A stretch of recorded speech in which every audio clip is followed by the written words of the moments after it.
After is a podcast that explores how life's endings can lead to a personal breakthrough. In September 2024, my dad passed away after a long illness, and the journey afterward was not what I expected.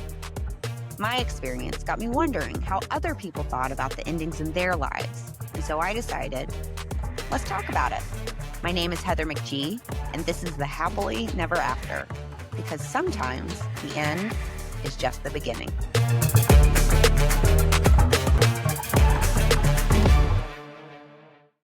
Hi, everyone. So my guest today is Clothilde Ewing. I met Clothilde a very long time ago. Like at this time, I think it might be multiple decades because we were both producers for Oprah. I think working for Oprah binds you together for life. We spent more than a couple weekends together and a number of all-nighters, I'm pretty sure, over the years that we worked together. Now, I just want to say on a personal note, Clothilde is amazing as a human being. Every Oprah producer was good. Like, you don't work there if you're not good. But Clothilde was really good. She started at CBS News, moved to entertainment, which is where we met, and then joined the press team for Obama's re-election campaign in 2012. And now is in nonprofits as the Vice President of Strategic Communications at the Chicago Community Trust. You have a very impressive title. And she is also something, and I'm going to show this. If you're watching on YouTube or Spotify, you can see this. She's the author of the Stella children's picture book series that we're a big fan of in our house. I have two of them up here, and we actually have the first one, but my kids lost it in my house. They apparently were reading it and left it somewhere, which I think is a high compliment. And today I have Chloe here because she has created an incredible career, and I would call it nonlinear, full of endings, all kinds of different jobs, but it's always been at a high level. And I, as an outsider, I would say every role I've seen you have has created a positive difference in the world in different ways. So I'm so happy to have you here. Thanks for having me. Now, Chloe, can you talk to us about how you've navigated and thought about these career endings and beginnings throughout your career? You know, it's interesting because when you first reached out to me about this podcast, I thought about that a lot. And the reality of the situation is that I was never that person who planned my career out 5, 10, 15, 20 years out. I've always been both impressed by and freaked out by the people who think that they know what they're going to do for the rest of their lives. I can say when I went to college, I was a broadcast journalism and political science major. I wasn't sure which way I was going to go. I was that kid who loved Meet the Press, and This Week at like 8 years old, I was a political nerd and I loved watching the news. But I didn't know really whether I was going to pursue the TV path, the news path, or I was going to pursue journalism. And I remember my senior year, we had different news stations come to college. I went to Syracuse. I graduated from the Newhouse School. And I will never forget this gentleman from Arkansas who was trying to recruit me to go to the station. And he said, 80% of the time you don't realize you're in Arkansas. And I was like, well, what about the other 20%? And no offense to people who live in Arkansas and the great state of Arkansas, but I was from Cleveland, Ohio. I lived in New York, and that is not where I saw myself.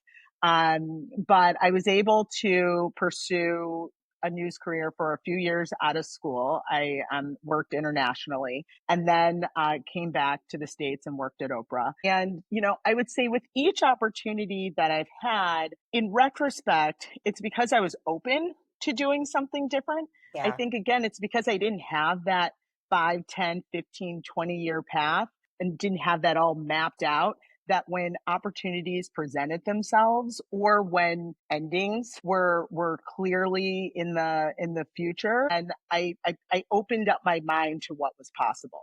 When I decided to leave news, there were definitely some professors and colleagues who were like, what are you doing? You're going to go work for Oprah? Should I take your journalism degree back? Right. But I thought about part of the reason I got into TV in the first place. And it was because I loved the Oprah show. I loved the storytelling. I loved hearing about people's lives. And so it didn't seem to me like I was leaving journalism. It just seemed like I was going to pursue it in a different way. And I was going to tell different types of stories. So again, I think it was just opening my mind to different opportunities with each job. Well, it kind of sounds like too, because I think we've all met, there are people who are very, driven in a different way, where, like you said, they have like their 10-year map all created.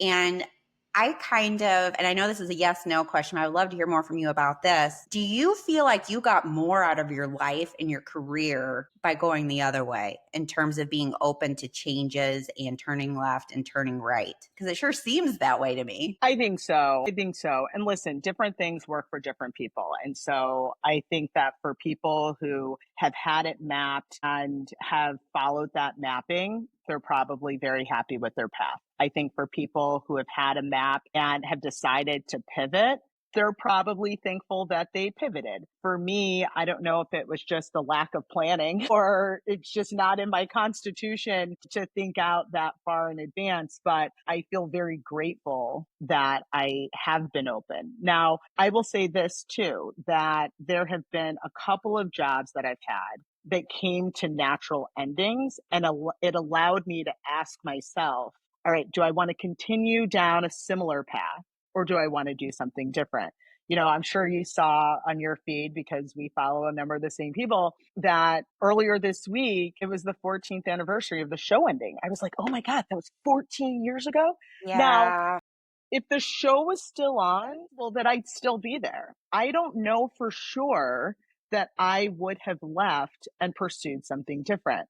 Now, I had the opportunity once the show was ending to stay on and to stay at the Rosie show and to do Yeah. things for OWN. And I was able to ask myself, take a step back. Okay, is this what I still want to be doing? Or is this an opportunity to pivot and do something else? Same with the campaign. When the campaign ended, I could Yeah. say, all right, do I want to go down this path, or is this an opportunity to do something else? So I definitely feel lucky in that regard as well, because I had opportunities to really reflect on what had been and what could be going forward. Yeah. So a lot of our mutual friends between Chloe and I might have mentioned something about, 14, because we were all there. I think there were only two people who weren't there at the last show, and it was me and one of our booker friends. We got sent to the book No, festival in New York City. We were the only two people that missed it. And I was a little sad. no. I Were you was like, back is for the this party? Yes, I flew back immediately because I was in it's Okay. like you know what I'm talking about? It's that big book festival in New York City that happens around this time every year. So everyone, it was a big deal. When we shot the last show, when you work for Oprah and if it works, like there are very particular people that job works for. You really do live there. You create your own family. We went through so much together. Like we were united in our mission to tell other people's stories, make a positive difference in the world. And then we go have a drink at a bar afterwards, if the bar was still open by the time we Right. were done working. Right. Right. It was, I That's mean, the it's a truth. rough job, but if it's right for you, it works. And we all really create this little family. So the last day it was a big thing, a big emotional thing for all of us. But you are making me think about, there were two big endings, just for anyone who wasn't there or maybe isn't familiar. The Oprah show ended, and then a couple years later, she pulled out of Chicago entirely. So I left in the second ending. Chloe left in the first ending. Got I it. left in the second. And by the time I left, I think I'd been there 12 years. And Yep. I remember, just like you, I was like, I'm ready for the next thing, because you're right. I think when it works, even though the job is really tough, you still love it. And I think a lot of us would, because you're right. I think maybe I'd still be there too at that point, because it is really wonderful. But I am thankful for it, because personally, just like you, it made me, it's like, I'm okay. This is like pushing me to go find something else. I don't think I would have done that on my own if I hadn't been like a baby bird pushed out of the nest. After she had announced, but before the show ended, like after she had announced to staff, I can't remember how Yeah. closely she announced to us that it was ending and then announced to the world. But I went to a good friend's father's funeral. He had passed away from pancreatic cancer. And I remember listening to all the tributes, and so many people were talking about how much he loved what he did and loved his family and all of that, but Yeah. loved what he did and how consistent it was with who he was as a person. And it really struck me. It really struck me. It hit a chord. And I realized I did care deeply about the work that we were doing at the Oprah show.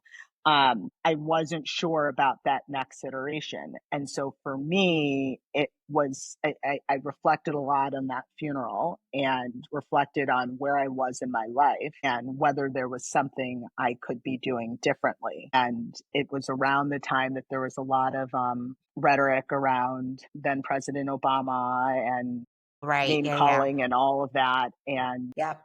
I decided I could be doing something different with my life and something that I thought would set us up for a better way of life. I do have to, there is a little bit of a joke in there with the story you just shared, just a little one of, well, I think of moving from Oprah to Obama. It's not like you went from Yeah. Oprah to like a Notre thing. I'm going to go help get Yeah. Yeah. Obama elected. Yeah, it is. It is. Yeah, I do recognize when I look at my resume from time to time that I have been very, very lucky to work for people that I really believe in and I think have made the world a better place for sure.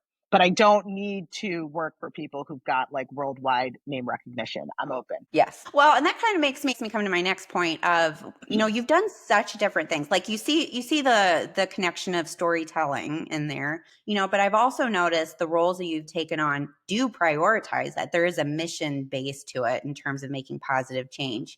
Can you talk about what is important to you in the roles that you have taken on? I have realized of myself, and this isn't always a positive, but I've realized for myself that I tend to be all in.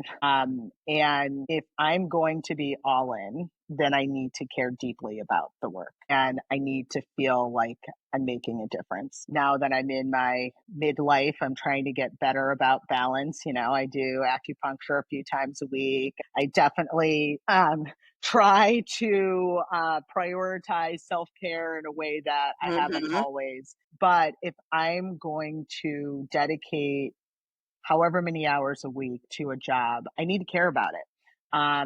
And I feel lucky and blessed that I've had the opportunity to do that. One job that I had, I worked for a startup personalized medicine company, and that is really important work. I still am in awe of the work that the scientists are doing there. And I'm glad that I helped play a part in that company's early years. But I also reached a point there when I thought, okay, this isn't getting me up out of bed in the morning. It's important work, but it's not my important work. Oh, And yeah. that's when I shifted to where I'm at right now. And that feels that feels I think it's a good thing to think about because I think at times, I don't know if it's something women do or what, but I hear you and what you are talking about whenever you're working on something that you know is valuable, that you know is important, but you're just not in on it. And it does go to it's a good opportunity to look at yourself and think about, what is my calling? What is my important work? Where is the point of connection for me where I feel like I can make the best difference?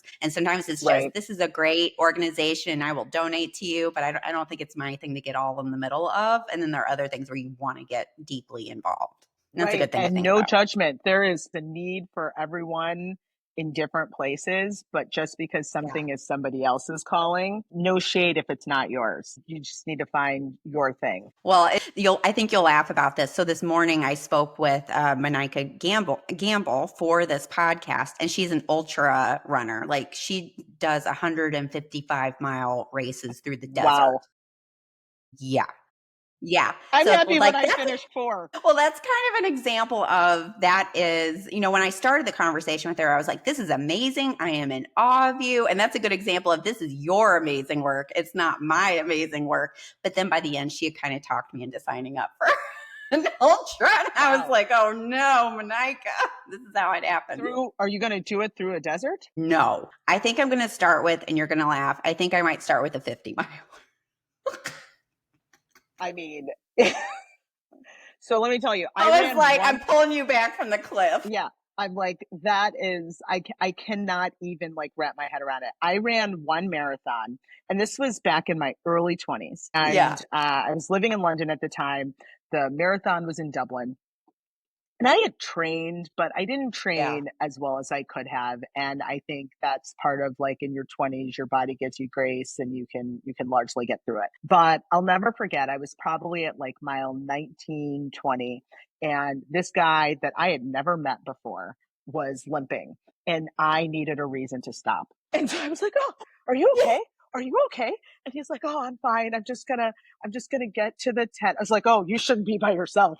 I'll walk with you, because I needed any excuse to stop. And so I stopped and I walked with him, and he's probably like, okay, who is this crazy American? I walk with him till we get to a tent, and then I'm forced to start running again. And I ran, I finished. I was so sore the next day. And so for the next like probably 15, maybe 20 years, I thought, all right, I'm going to run one more, and I want to see what I can do if I train properly. Yeah. Then about 2 years ago, I was like, oh, forget that. Nope, I'm fine with my little 2, 3 times a week, 4 miles and under. Do you? I've got nothing to prove. So enjoy your 50 miles. Tell me about it. You've accomplished enough in your life.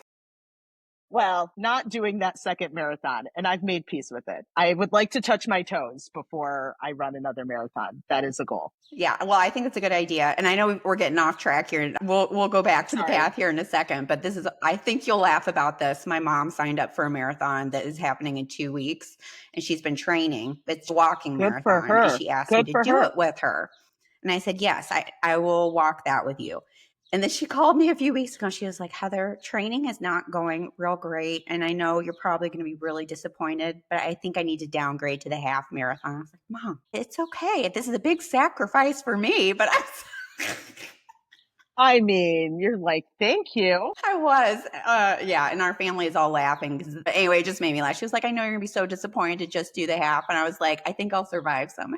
Yeah, I'm good. Thanks. Fine, we'll go get pizza. All right, so back on the path. Now, Clothilde, you have talked about how you were inspired. I love the stories you have around writing the Stella picture book series, because some of them are really moving and meaningful. Some of them are really cute. And I think also your mission in creating this, I think is so great. And as I mentioned, we're fans of it in this house. Now, you have said you were inspired to start writing after you read a particular piece in the New York Times. Can you tell us that story? Yeah. So I think that so much of life has to do with timing. So I will tell the story, but I will also say that for years, I've gotten the Sunday New York Times. I've always enjoyed reading it. Once I had kids, there were many weeks where it stayed in the blue package because I couldn't get to it. There were some weeks where I read just the style section. Some weeks were just the front page. And this particular Sunday, it was in March of 2018, I happened to get through the whole paper, which hadn't happened in years. And that's important because, again, I think timing and signs that you get out of life are there if you're open to hearing them. But I came across an article that was in the paper titled, She Wants More Than MLK at Bedtime. And the article was written by my now editor, Deneen Milner. And the article talked about how there wasn't enough diversity in children's books, which I know is something that we've heard over the years. Yeah. But where this article was different for me is that it double clicked on that. So yeah, it made the point that there wasn't enough diversity in children's books, but that the diversity that did exist was often one or two notes. So it was about overcoming struggle, or it was about excellence. Those books are really important. We have a lot of those books in our house. I read them to my kids still. I read them to them when they were younger. But the point that she made is that there weren't enough books in the world that featured children of color that were just about being a kid or just about imagination and joy. Books that weren't primarily about race or identity, but about being a kid. And it really struck a chord with me. I was nodding. I remember cutting the article out. I wasn't sure why at the time. I cut out the article. I put it on my vision board because, since we used to work for Oprah, we had vision boards. I put it on my vision board and I walked past it for a few weeks, to be honest. I wasn't sure why I put it there. Mm-hmm. I always loved reading, but I never thought of myself as a future children's book writer or author. And then I realized that I could do something about that. I could try. And so I decided to try and start writing children's books that were about children and their imaginations, children who happen to be Black. And I developed the Stella series, which has been really, really, really meaningful and probably the highlight of it feels a little strange to call it a job, but probably the highlight of my professional career. Well, and they are, again, if anyone's watching on video, they are beautifully illustrated. The stories are so fun. See a little bit of it here, but they're really great. And, there's something else you wrote too that I just thought was the sweetest story. As a mom, I think sometimes we do things and they're things that we believe in for us as individuals, but they do impact our kids. And you Yeah. told a story about, on launch day, and it was actually in your daughter's second grade classroom. And I would love for you to tell that story because I thought it was really meaningful, actually. Thank you. Yes. So my children go to Montessori class or a Montessori school here in Chicago. And so I say that to say that the classes are mixed age classes. So Stella was in a class with first, second, and third graders. And it was launch day. And so I got invited to read the story in her classroom. And I was so nervous.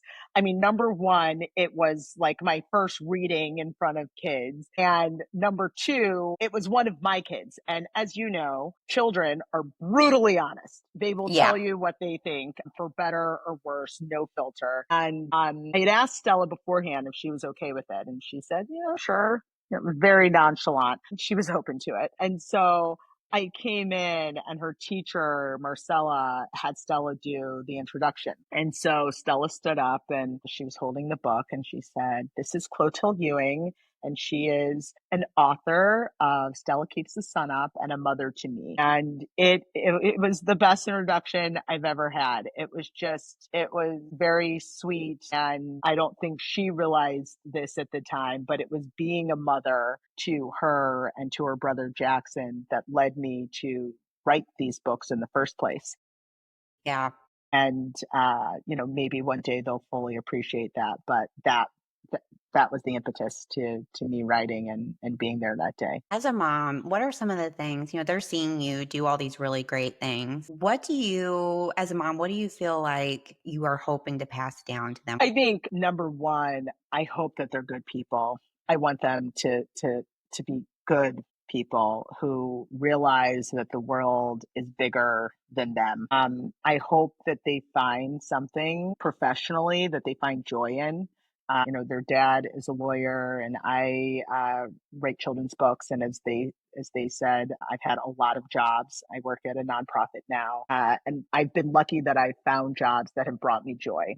I hope that they realize they don't need to follow my path or his path, but they find a path that works for them and that brings them joy.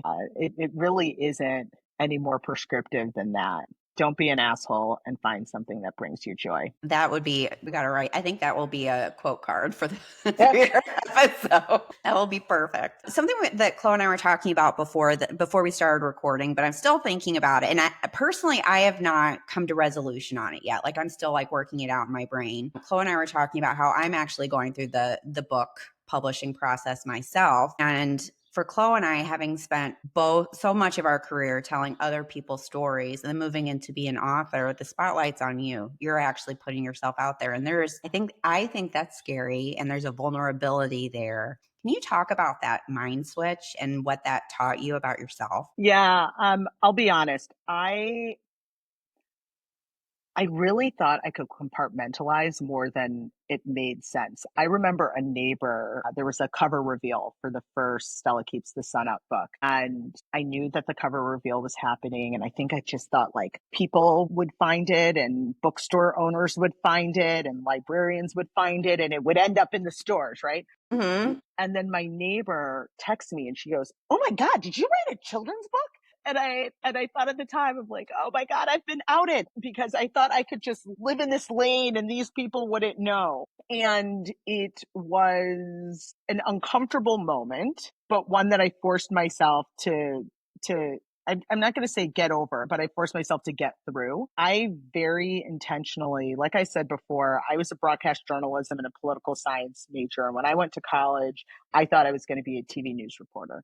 But then when I found out you could be a producer, I'm like, sign me up. I can help tell the stories and I don't have to be on camera. And so I really have had a career behind the scenes. And so this was the first time where I had to be out there, whether it's out there in front of a group of second graders, which again is terrifying, or whether it is talking to a reporter or talking to a podcaster. That was a very new space for me. And initially, I can't even remember the name, which is terrible. I kind of came up with this alter ego to help me through it. Like, oh, this isn't Clothilde Ewing. This is da da da. And Beyonce and Sasha Fierce. Totally. Well, it was Bridget who gave me that idea. So I had this alter ego that would help me through it. And then now I think about the random pictures that I get on Instagram from moms whose daughters dressed up as Stella for character day, or who wanted to dress up as Stella for the latest release, or a little girl who came up to me when I was reading at her school dressed up as Stella in a very similar outfit. I wrote these stories for them. And Yeah. so it in many ways, it forces me to get out of my own head, like, get over yourself. This isn't about you. Yes. This is about them. And that's been helpful. I still get butterflies for sure, but really is so much bigger than me. Yeah, I've been doing a lot of thinking about this lately too, and I have been you are farther along the path than I am, so I think you have more resolution on how this all works than I do. Something that I've been struck by, it was really scary for me to start, talking about my book and start talking to people about it and the content of it. And I have actually been pleasantly surprised. Like, I was so hard on myself before and so scared, but as I have started to be more open about it, it is interesting how it drives connection. Like, there's been like a really positive response, and it sounds like that was the same experience for you too, that it is so scary, but that is the way you connect with people too, is in being honest and vulnerable and true. Things you learned in kindergarten, I guess. 100%. And the reason I'm assuming, and so, check me if I'm wrong, but I assume that your main intention in writing a book isn't, for self-gratifying reasons, but it is because you believe on some level that your story can help somebody else, or your story being out in the world is something that will benefit a particular conversation. And so that helps you get over yourself and your fears and your anxiety a little bit around it. I say to kids when I do book readings, so many of them have such great imaginations, and yet they're a little nervous about sharing their stories. And it's like, Yeah. listen, if you love that story, there's somebody else out there who's going to love that Yeah. story. You just need to find your person. You need to find your people. And that's true for any story, whether it's a fiction book or, more importantly, a memoir. Well, you're making me think about, this was a life lesson I learned from Candy Carter, who was another of our mutual Oprah producers. She has a lot of zingers. The one that she should write a book. She I'm had, sure it's coming at some point. yeah, I was like, listen to her Facebook message. By the way, Chloe and I think you should write a book. They're like, already Right. done. At the time I was a like very young producer, and I just asked her, like, is there any advice for me that you think I should think about?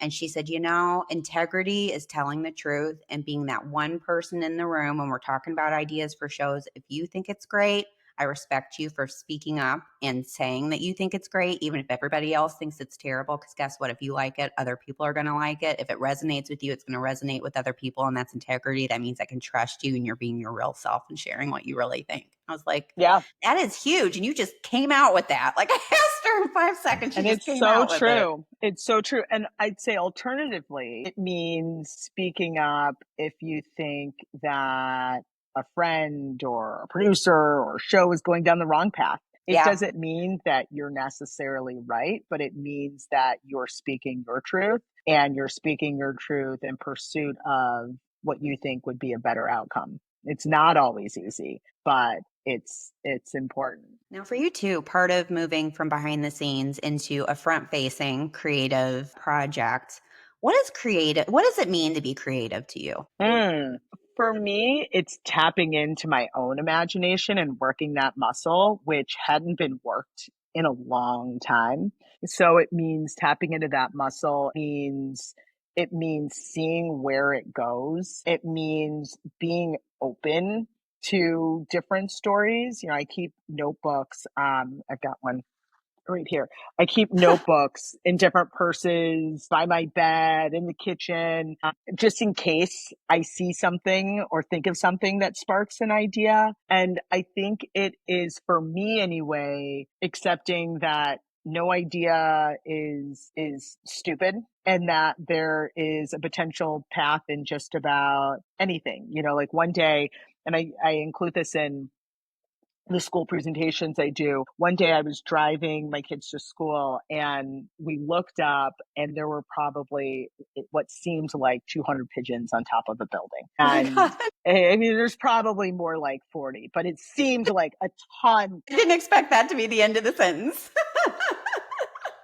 200 pigeons on top of a building. And I look over and I was like, oh my gosh, look at all those pigeons. What do you think they're doing? And then as we're driving to school, we're like coming up with this story about what the pigeons were doing on top of the building, like how they got there, where they're going next. And when I got home, I wrote in my notebook, 200 pigeons on a building. And I haven't done anything with it yet, but I found a picture, a similar picture, and I include that in my presentations. And I go around and ask kids, like, what do you think they're doing? And I've heard like the wildest things, everything from they're having a pizza party to they're choosing the next president. And I say to the kids, I'm like, be open. You know, when you're walking home from school, check out that bird. What's he doing? What's that car doing? What's, you know, like, creativity to me Yeah. means being open to what's next and coming up with stories and having fun with your imagination. Yeah. I mean, I read an article recently that really got me thinking. It was talking about the reason art, music, painting, they just like, that's your highway into your soul and who people are that, that can't be captured by, technical specifics, that's the highway into people's hearts and souls. And I just like have been thinking about that, like, and it's so specific to each person. Like this is me extrapolating, but then I think about that's different for every person. And so like what resonates with me is going to be different from what resonates with you. And that's what makes this special, Yep. Yep. Totally. So I'm going to zoom out just a little bit. In terms of life's endings, like overall, have there been any particular endings for you? To your point, sometimes they're involuntary and sometimes they're endings that we choose. Have there been any endings in your life that have pushed you to grow the most? I think it was probably leaving the Oprah show at the end, because even though I didn't have a 10, 20, 30-year plan, before she announced the show was ending, I didn't see myself leaving.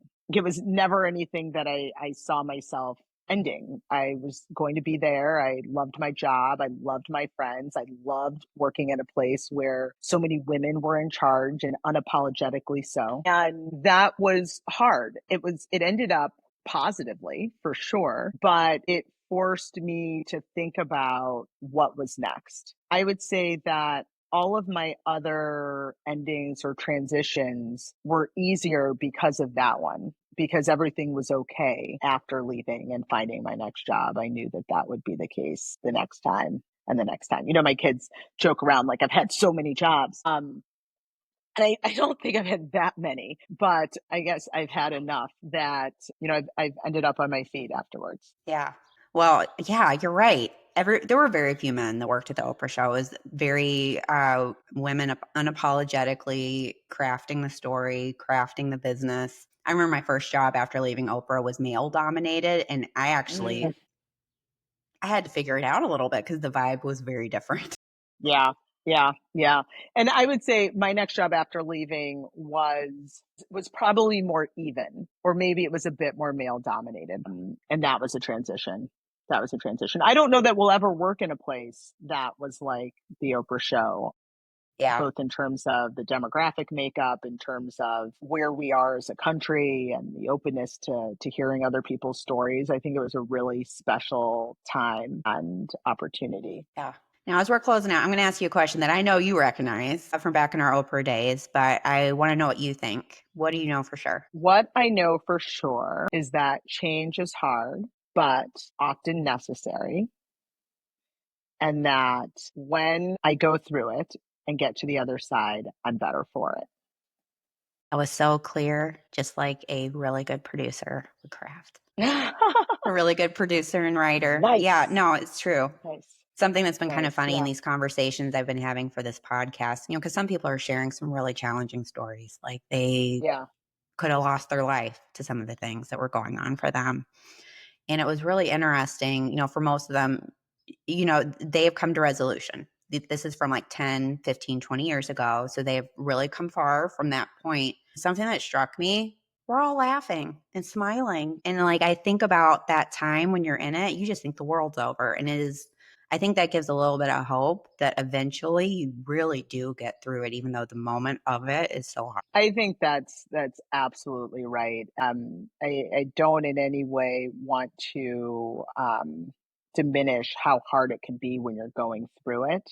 I've definitely had a few different scenarios and situations that I've gone through where you go through the questions, why me? You think you're checking everything off, doing all the things that you're supposed to be doing, and I wouldn't wish that period on other people or on myself again for sure. But when you come out on the other side of it, you realize you did it. You did it. Now, I will say for me that some of what I've learned when I've gone through those really hard experiences is that um, I need to change some of the things that I'm doing to try and set myself up for fewer of those experiences. Whether it's Yeah.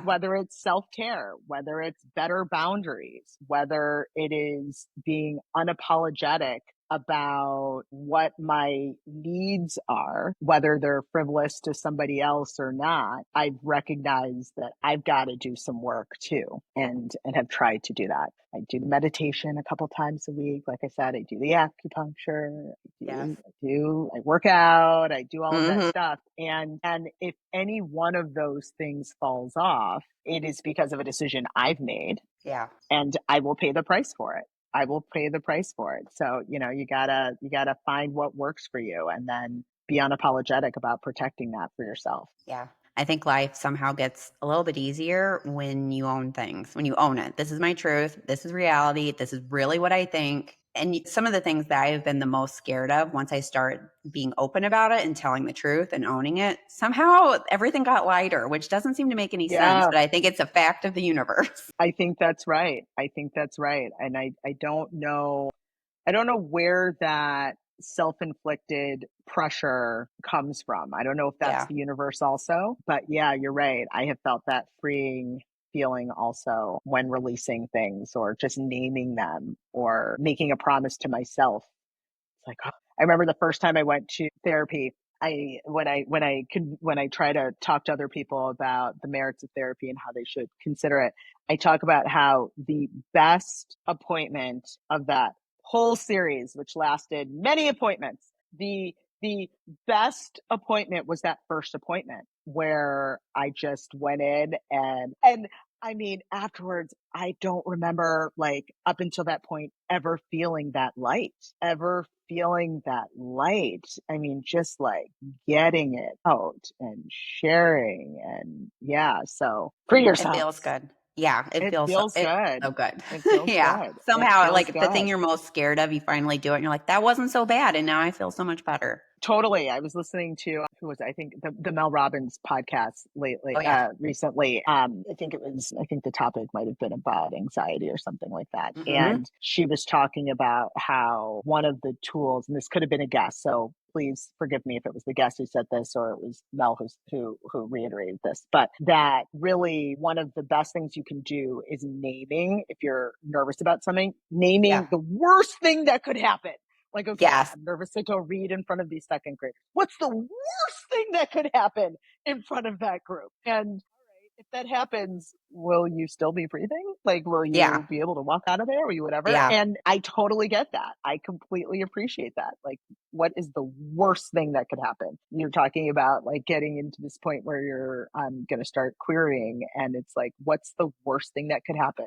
Somebody doesn't get back to you. Okay, there's somebody else. And be okay And with then there's that. somebody after that. Yeah. Yeah. Yeah. Be I think it okay. helps a lot. Well, Chloe, I want to thank you so much for being here. It's been so great to catch up. Where can people find you if they want to work with you or hear from you or buy your books? Thank you. And thank you for having me. This has been a great conversation and freeing. I feel lighter. Yeah, I feel So good. I feel good. I would say I'm mainly on Instagram. So Clothilde Ewing. Should I spell it out? You know what? Or is I'm it going to put okay? this in the show notes too. So Okay, everyone, great. don't worry. So I will put things in the okay. show notes with So hyperlinks. I would say Instagram is probably the best place, and then email as well. And so I'll share my email address with you afterwards because Yeah, the book one. And then the Stella books are sold wherever books are sold. I definitely want to put in an extra plug for supporting your local bookstore. If you walk into your local bookstore and they don't have it, you can order it and then they will get it. But please support local when you can, because these are your neighbors, these are their jobs, and we need to support them so they can continue to exist. Yes. All right. Well, thank you to everyone for listening to the Happily Never After, especially if you are on your own journey through some big changes. And we hope you have a good week. Thank you.